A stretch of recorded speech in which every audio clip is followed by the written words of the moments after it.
Bucha ஒரு மேட்டர்ல நம்ம பார்க்க போற வேர்டே கோஸ்டிங்.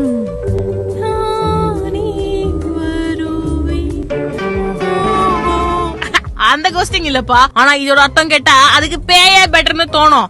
இந்த கோஸ்டிங்னா இக்னோர் பண்றது. அப்படி நல்லா பேசிட்டு இருக்கிறவங்க திடீர்னு காணாம போறதுதான் கோஸ்டிங். ஒருத்தங்க இப்ப பிஸியா இருக்காங்கன்னா என்ன பண்ணணும்? எக்ஸ்கியூஸ் மீ, நான் பிஸியா இருக்கேன் அப்படின்னு சொல்லணும். டைம் இல்லையா, மீட்டிங் முடிச்சுட்டு வந்து சாரிப்பா நான் பிஸியா இருந்தேன் இப்போ சொல்லி என்ன சொல்லணும்னு கேட்கணும்.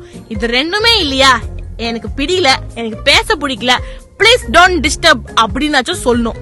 ஆனா இது எதுவுமே பண்ணாம நல்லா பேசி திடீர்னு காணாம போயிடுவாங்க. அவங்க என்னானாங்க ஏதானாங்கன்னு ஒண்ணுமே தெரியாது. இந்த கொடுமை எல்லாம் டேட்டிங் லைஃப்ல ரொம்ப காமன். நல்லா பேசினே இருப்பாங்க. என்னப்பா சாப்பிட்டியா, நான் சாப்பிட்டேன், நீ சாப்பிட்டியா, இங்க நான் நல்லா இருக்கேன், நீ நல்லா இருக்கியான்ற லெவலுக்கு ஒரே லவ்ஸா பேசினு இருப்பாங்க. ஆனா திடீர்னு ஒரு நாள் அந்த பக்கத்துல இருந்து மெசேஜே வராது. இவங்க எதுக்கு பேசுறத நிறுத்தினாங்க, நம்ம என்ன தப்பா பேசிட்டோம்னு சொல்லிட்டு உங்களே ஃபீல் பண்ண வச்சுட்டாங்க. இந்த மாதிரி அவங்க பண்ணாங்க பாத்தீங்களா, அப்பனா யூ ஹேவ் பீன் கோஸ்டட்னு அர்த்தம். கேட்கவே கொடுமையா இருக்குதுல. இதுவே நேர்ல கூட நடக்கும். ஃபர்ஸ்ட் மீட்டிங்ல நல்லா பேசிருப்பாங்க. ஓகே கண்டிப்பா நம்ம நெக்ஸ்ட் டைம் மீட் பண்ணியே ஆகணும் அப்படின்னு இழிச்சுக்கிட்டே சொல்லிட்டு அடுத்த வாட்டி வரவே மாட்டாங்க.